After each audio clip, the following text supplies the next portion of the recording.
Hello dear students, welcome to MCQwale YouTube channel. તો વિદ્યાર્થી મિત્રો, આજથી આપણે જે છે કોણ બનેગા વનરક્ષક નામની એક સ્પેશિયલ એવી સિરીઝ ચાલુ કરવા જઈ રહ્યા છીએ, જેનો આપણે વિષય લઈ રહ્યા છીએ સૌથી પહેલા પર્યાવરણ. અને ખાસ કરી જે અગાઉ પૂછાયેલા પ્રશ્નો છે કે જે આવનારી પરીક્ષા માટે ખૂબ જ ઇમ્પોર્ટન્ટ છે, તો તેવા પ્રશ્નોથી આપણે શરૂઆત કરી રહ્યા છીએ. પરીક્ષા સ્પેશિયલ આ સિરીઝ રહેવાની છે વિદ્યાર્થી. તો તમે જે છે તમારા ફ્રેન્ડ સાથે વિડીયો ખાસ શેર કરજો અને રેગ્યુલર આવા જ વિડીયો જોવા માટે તમે ચેનલની બાજુમાં બેલ આઇકનને પણ પ્રેસ કરી શકો છો. તો આજથી આપણે જે છે તમને જેવી રીતે હમણાં જ મેં જણાવ્યું એવી રીતે વનરક્ષક એટલે કે કોણ બનેગા વનરક્ષક નામની સ્પેશિયલ સિરીઝ આપણે શરૂ કરી રહ્યા છીએ, જેનો પ્રથમ પ્રશ્ન આવે છે તમારી સામે.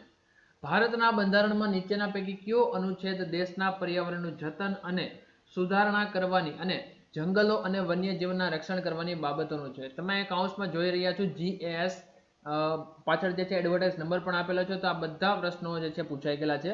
4 ઓપ્શન છે: અનુચ્છેદ 47A, અનુચ્છેદ 48A, ઓપ્શન નંબર સી છે અનુચ્છેદ 49A અને ઓપ્શન નંબર ડી છે અનુચ્છેદ 50A. વિદ્યાર્થી મિત્રો, આનો સાચો જવાબ શું રહેશે તે તમારે કમેન્ટ બોક્સમાં કમેન્ટ કરવાનું છે. સાથે સાથે આજે આપણે જે પ્રશ્નો જોવાના છે એમાંથી તમારા કેટલા પ્રશ્ન સાચા પડે છે તે પણ તમારે કમેન્ટ બોક્સમાં લખવાનું છે. તો પ્રથમ નંબરનો પ્રશ્ન છે, સાચો જવાબ જોઈએ છે. સાચો જવાબ આવશે ઓપ્શન નંબર બી એટલે કે અનુચ્છેદ 48A એટલે કે અનુચ્છેદ 48A. વધીએ છીએ આગળ બીજા પ્રશ્ન તરફ. નીચેના વિધાનોની મદદથી પ્રાણી ઓળખો. એક કરીને છે તે ભારતની સૌથી વધુ જોખમમાં આવી ગયેલી સરીસૃપ પ્રજાતિઓ છે. ત્યારબાદ આવે છે 2 નંબર, ચંબલ નદી પર આવેલ ચંબલ વન્યજીવ અભયારણ્ય એ તેમનું નિવાસસ્થાન છે. 3 નંબર છે, IUCN ના અભિપ્રાય મુજબ તે પૈકીના આશરે 250 વિશ્વમાં અસ્તિત્વ ધરાવે છે. ફરી એકવાર તમને બચાવી દઉં છું, જેને કારણે તમને ખ્યાલ આવે અને જવાબ દેવાની પણ તમને ખબર પડે. નીચેના વિધાનોની મદદથી પ્રાણી ઓળખો.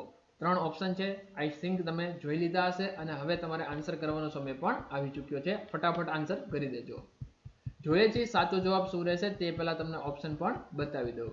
ઓપ્શન નંબર એ છે ઓલિવ રીટલી ટર્ટલ એટલે કે કાચબા, બી છે દરિયાલ મગર, સી છે ખારા પાણીના મગર અને ડી આવે છે સમુદ્ર ગાય, જેને આપણે સી કાઉ ડોગ પણ તરીકે ઓળખીએ છીએ. સાચો જવાબ રહેશે ઓપ્શન નંબર બી એટલે કે દરિયાલ મગર. ત્યારબાદ આપણે આગળ વધીએ છીએ 3 નંબરના પ્રશ્ન તરફ. ભારતીય વન અધિનિયમ 1927 હેઠળ નીચેના પૈકી કયું જંગલનું ખરું વર્ગીકરણ છે? એડવર્ટાઇઝ નંબર પણ તમે સાથે સાથે જોઈ શકો છો. હવે આપણે 4 ઓપ્શન જોઈ લઈએ છીએ, પછી એનો જવાબ તમારે કમેન્ટ બોક્સમાં કરવાનો છે. ઓપ્શન નંબર એ છે ઘાસના મેદાનો, ઉષ્ણકટિબંધના જંગલો અને આર્દ્રભૂમિ.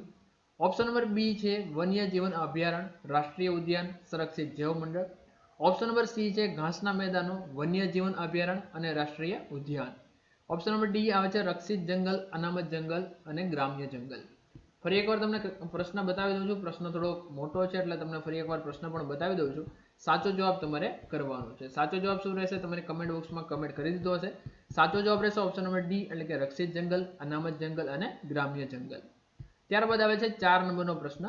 નીચેના પૈકી કયું વન પૃથ્વી ગ્રહના ફેફસા ગણાય છે? સરસ મજાનો પ્રશ્ન 2020-21માં પૂછાયેલો પ્રશ્ન છે. ઓપ્શન નંબર એ છે વિષુવવૃત્તીય વન, બી છે તૈગા વન, સી છે પાનખર વન અને ડી આવે છે ટુંડ વન. સાચો ઉત્તર શું રહેશે તે તમારે કમેન્ટ બોક્સમાં કરવાનું છે. ઓપ્શન નંબર એ જે છે સાચો જવાબ રહેશે વિષુવવૃત્તીય વન. તો મિત્રો, તમે વનરક્ષકની તૈયારી કરી રહ્યા છો, તો તમે જો વનરક્ષકની તૈયારી કરો છો તમારી માટે સ્પેશિયલ એવી એક બુક અમે બનાવેલી છે, જેમાં 11,111 પ્લસ MCQ છે. સાથે સાથે 9,000 પ્લસ MCQ નો ફ્રી કોર્સ પણ તમારી માટે જે છે અમે અવેલેબલ કરાવી દીધો છે. જો તમારે આ બુક ખરીદવી હોય તો તમને જે છે વિડીયોની ડિસ્ક્રિપ્શનમાં લિંક મળી જશે. અને જો તમે 14 જાન્યુઆરી પહેલા જો બુક ખરીદો છો તો તમને આ બુક માત્ર 162 રૂપિયામાં પડે છે. તો જલ્દી જાઓ, લિંક ઉપર ક્લિક કરી અને બુકની જે છે આજે ખરીદી કરી લો, જેથી કરી તમને બહુ મોટો ફાયદો થઈ શકે છે. ત્યારબાદ આવે છે 5 નંબરનો પ્રશ્ન. 2014માં ભારતે નગોયા રાજદ્વીપ કરારમાં જોડાવાની ઘોષણા કરી. નગાયા પ્રોટોકોલ નીચેના પૈકી કોની સાથે સંબંધિત છે? તમે જોઈ શકો છો 2020-21માં પૂછાયેલો પ્રશ્ન છે. ઓપ્શન નંબર એ છે આબોહવા પરિવર્તન, ઓપ્શન નંબર બી છે જૈવ વિવિધતા, ઓપ્શન નંબર સી છે પરમાણુ સંધિ અને ઓપ્શન નંબર ડી છે ગરીબી નાબૂદી. તમારે આન્સર કરવાનું છે કમેન્ટ બોક્સમાં. સાચો આન્સર આપણે જોઈએ છીએ. સાચો આન્સર આવશે ઓપ્શન નંબર બી એટલે કે જૈવ વિવિધતા. આગળ વધીએ છીએ 6 નંબરના પ્રશ્ન તરફ. ભારતના નીચેના પૈકી કયો વિસ્તાર મેંગ્રુવ જંગલ, નિત્ય લીલા જંગલ અને પાનખર જંગલનું મિશ્રણ ધરાવે છે? 4 ઓપ્શન છે તમારી સામે.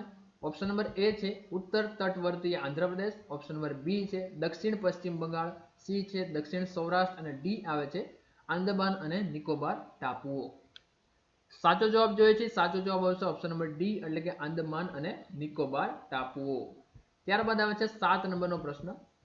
વનસ્પતિને જરૂરી પોષક તત્વ અને તેના સ્ત્રોતનું નીચેનામાંથી કયું જોડકું ખોટું છે? કચેરી અધિક્ષક 2014-15 માં પૂછાયેલો પ્રશ્ન છે. 4 ઓપ્શન છે તમારી સામે. હાઇડ્રોજન પાણી, કાર્બન હવા, મોલિબેડનમ જમીન અને સોડિયમ ખાતર. 4 ઓપ્શન છે. સાચો જવાબ શું રહેશે? સાચો જવાબ આવશે ઓપ્શન નંબર ડી એટલે કે સોડિયમ, જેની સામે આવે છે ખાતર. 8 નંબરનો પ્રશ્ન આવે છે કૃષ્ણા નદી પર કયો ડેમ બાંધવામાં આવેલ છે? કૃષ્ણા નદી પર કયો ડેમ બાંધવામાં આવેલ છે? 2014-15 કચેરી અધિક્ષકમાં પૂછાયેલો પ્રશ્ન છે. ઓપ્શન નંબર એ છે હીરાકુંડ, બી આવે છે ભાખરા નાગર, સી આવે છે નાગાર્જુન સાગર અને ડી આવે છે સરદાર સરોવર. તો મિત્રો આમાંથી એક બીજો પણ પ્રશ્ન હું પૂછવા માંગે, સરદાર સરોવર ડેમ છે એની કરંટમાં ઊંચાઈ કેટલી છે? તે તમે જે છે પ્રશ્નના જે કમેન્ટ બોક્સ છે તેમાં તમે જરૂરથી જવાબ આપજો. તો 8 નંબરનો પ્રશ્ન છે જેનો સાચો જવાબ આવશે ઓપ્શન નંબર સી એટલે કે નાગાર્જુન સાગર. ત્યારબાદ આપણે વધીએ છીએ 9 નંબરના પ્રશ્નમાં. નીચેનામાંથી કઈ નદી જમ્મુ અને કાશ્મીર રાજ્યમાંથી પસાર થતી નથી? 2014-15 કચેરી અધિક્ષકમાં પૂછાયેલો પ્રશ્ન છે. ઓપ્શન નંબર એ છે સિંધુ નદી, બી આવે છે રાવી નદી, સી છે ગંગા નદી અને ડી આવે છે ચિનાબ નદી. સાચો ઉત્તર આપણે જોઈશું. સાચો ઉત્તર આવશે ઓપ્શન નંબર સી એટલે કે ગંગા નદી. ત્યારબાદ 10 નંબરના પ્રશ્ન તરફ જઈએ છીએ. ટેહરી ડેમ, ટેહરી નથી પરંતુ ટેહરી આવે છે, ટેહરી ડેમ કયા રાજ્યમાં આવેલો છે? કચેરી અધિક્ષકમાં પૂછાયેલો પ્રશ્ન છે. ઓપ્શન નંબર એ છે હિમાચલ પ્રદેશ, બી આવે છે પંજાબ, સી આવે છે ઉત્તર પ્રદેશ અને ડી આવે છે ઉત્તરાખંડ. મિત્રો સાચો જવાબ શું રહેશે? અહીંયા ટીક થયેલો જ છે. સાચો જવાબ રહેશે ઓપ્શન નંબર ડી એટલે કે ઉત્તરાખંડ. ત્યારબાદ આપણે જોઈએ છીએ 11 નંબરનો પ્રશ્ન. ભૂગર્ભ જળનો સૌથી મુખ્ય સ્ત્રોત કયો છે? વરસાદ, નદી, સમુદ્ર કે નહેર? જવાબ આપવાનો છે તમારે કમેન્ટ બોક્સમાં. સાચો ઉત્તર રહેશે ઓપ્શન નંબર એ એટલે કે વરસાદ.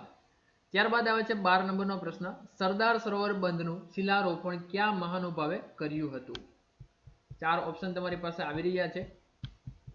ઓપ્શન નંબર એ રહેશે પંડિત જવાહરલાલ નહેરુ, બી છે સરદાર પટેલ, સી છે ગાંધીજી અને ડી આવે છે ઝવેરચંદ મેઘાણી. સાચો જવાબ તમારે કરવાનો છે કમેન્ટ બોક્સમાં. સાચો જવાબ આવશે ઓપ્શન નંબર એ એટલે કે પંડિત જવાહરલાલ નહેરુ. ત્યારબાદ 13 નંબરનો પ્રશ્ન આવી રહ્યો છે તમારી સામે. ઓઝોન ઘટાડતા પદાર્થોના ઉપયોગને નિયંત્રિત અને તબક્કાવાર અંત લાવવા સાથે નીચેના પૈકી કયું સંકળાયેલું છે? 2019-20 પીઆઈમાં પૂછાયેલો પ્રશ્ન છે. ઓપ્શન નંબર એ છે મોન્ટ્રીયલ પ્રોટોકોલ, બી છે ક્યોટો કોન્ફરન્સ, સી છે નગોયા કોન્ફરન્સ અને ડી આવે છે ઉપરના પૈકી કોઈ નહીં. 13 નંબરનો પ્રશ્ન સાચો ઉત્તર જોઈએ. સાચો ઉત્તર આવશે ઓપ્શન નંબર એ એટલે કે મોન્ટ્રીયલ પ્રોટોકોલ. આવા જ પ્રશ્નો તમારે વિશેષથી જોવા હોય તો તમારી માટે સ્પેશિયલ એક બુક લોન્ચ કરેલી છે જેની લિંક તમને વિડીયો ડિસ્ક્રિપ્શનમાં મળી જશે. 14 નંબરનો પ્રશ્ન આપણે જોઈએ છીએ. નીચેનામાંથી શેમાં જૈવ વિવિધતા સર્વોચ્ચ હોવાની શક્યતા છે? ઓપ્શન નંબર એ છે પાનખર જંગલો, બી આવે છે પહાડી ઘાસિયા મેદાનો, બી આવે છે પહાડી ઘાસિયા મેદાનો, સી આવે છે શંકુદ્રુમ જંગલો અને ડી આવે છે વિષુવવૃત્તીય બારમાસી લીલા જંગલો. સાચો ઉત્તર તમારે કમેન્ટ બોક્સમાં આપવાનો છે, જેનો સાચો ઉત્તર રહેશે મિત્રો ઓપ્શન નંબર એ એટલે કે પાનખર જંગલો. ત્યારબાદ 15 નંબરના પ્રશ્ન તરફ આપણે જઈ રહ્યા છીએ. 15 નંબરનો પ્રશ્ન આવે છે તમારી સામે. ભારતના નીચેના પૈકી કયો પ્રદેશ મેંગ્રોવ જંગલ, નિત્ય લીલા જંગલ અને પાનખર જંગલોનું સંયોજન ધરાવે છે? પીઆઈ 2018-19માં પૂછાયેલો પ્રશ્ન છે. ઓપ્શન નંબર એ છે આંધ્રપ્રદેશનો ઉત્તર કાંઠો, બી આવે છે દક્ષિણ પશ્ચિમ બંગાળ, સી આવે છે દક્ષિણ સૌરાષ્ટ્ર અને ડી આવે છે આંદામાન અને નિકોબાર ટાપુઓ. તો વિદ્યાર્થી મિત્રો આનો સાચો જવાબ રહેશે ઓપ્શન નંબર ડી એટલે કે આંદામાન અને નિકોબાર ટાપુઓ. ત્યારબાદ આવે છે 16 નંબરનો પ્રશ્ન. ઇકોસિસ્ટમ શબ્દનો સૌપ્રથમ પ્રયોગ કોણે કર્યો હતો? ફોરેસ્ટ ગાર્ડમાં પૂછાયેલો પ્રશ્ન છે 2018-19ની પરીક્ષામાં. ઓપ્શન નંબર એ છે રોબર્ટ હુક, બી આવે છે ક્રિસ્ટો જ્યોર્જ, સી આવે છે એર્નેસ્ટ હેકલ અને ડી આવે છે આર્થર જ્યોર્જ ટાન્સલી. સાચો ઉત્તર જેનો રહેશે option number D Arthur George Tansley. ત્યારબાદ 17 નંબરનો પ્રશ્ન તમારી સામે આવી રહ્યો છે. કેરળ રાજ્યમાં કયું અભયારણ્ય આવેલ છે? 2016-17 ફોરેસ્ટ ગાર્ડની પરીક્ષામાં પૂછાયેલો પ્રશ્ન છે. ઓપ્શન નંબર એ છે પેરિયાર અભયારણ્ય, બી આવે છે માનસ અભયારણ્ય, સી આવે છે દચ્ચીગામ અભયારણ્ય અને ડી આવે છે મધુમલાઈ અભયારણ્ય. 17 નંબરનો પ્રશ્ન છે જેનો સાચો જવાબ રહેશે ઓપ્શન નંબર એ એટલે કે પેરિયાર અભયારણ્ય. 18 નંબરનો પ્રશ્ન આવે છે લાકડા વહેરવાની સરકારી મિલ ક્યાં સ્થળે આવેલી છે? ફોરેસ્ટ ગાર્ડ 2018-19 માં પૂછાયેલો પ્રશ્ન છે. ઓપ્શન નંબર એ છે વધઈ, બી આવે છે સોનગઢ, સી આવે છે જુનાગઢ અને ડી આવે છે આપેલા તમામ. 18 નંબરનો પ્રશ્ન છે, તમારે સાચો આન્સર કરવાનો છે. સાચો જવાબ રહેશે ઓપ્શન નંબર એ એટલે કે વધઈ. 19 નંબરનો પ્રશ્ન આવે છે અળસિયાનું લિંગ જણાવો. અળસિયાનું લિંગ જણાવો. ઓપ્શન નંબર એ છે સ્ત્રીલિંગ, બી છે પુલ્લિંગ, સી આવે છે ઉભયલિંગ અને ડી આવે છે લિંગ સિવાયનું.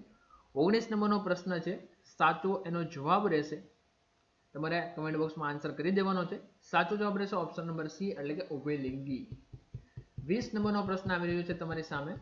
મધ્યપ્રદેશમાં આવેલ ગાંધી સાગર બંધ કઈ નદી ઉપર બાંધવામાં આવેલ છે? ઓપ્શન નંબર એ છે નર્મદા નદી, બી આવે છે સન નદી, સી આવે છે ચંબલ નદી અને ડી આવે છે તાવા નદી. 20 નંબરનો પ્રશ્ન છે, તમારે સાચો આન્સર કરવાનો છે. 20 નંબરનો પ્રશ્ન છે જેનો સાચો જવાબ આવશે ઓપ્શન નંબર સી એટલે કે ચંબલ નદી. તો મિત્રો આજના વિડીયોમાં આપણે અહીંયા સુધી રાખીએ છીએ અને ખાસ કરીને તમારે કમેન્ટ બોક્સમાં લખવાનું છે કે તમારે 20 માંથી કેટલા માર્ક આવ્યા છે. નેક્સ્ટ વિડીયોમાં આપણે આવતીકાલે મળીએ છીએ. સો good bye, good day, take care and all the best for your exam.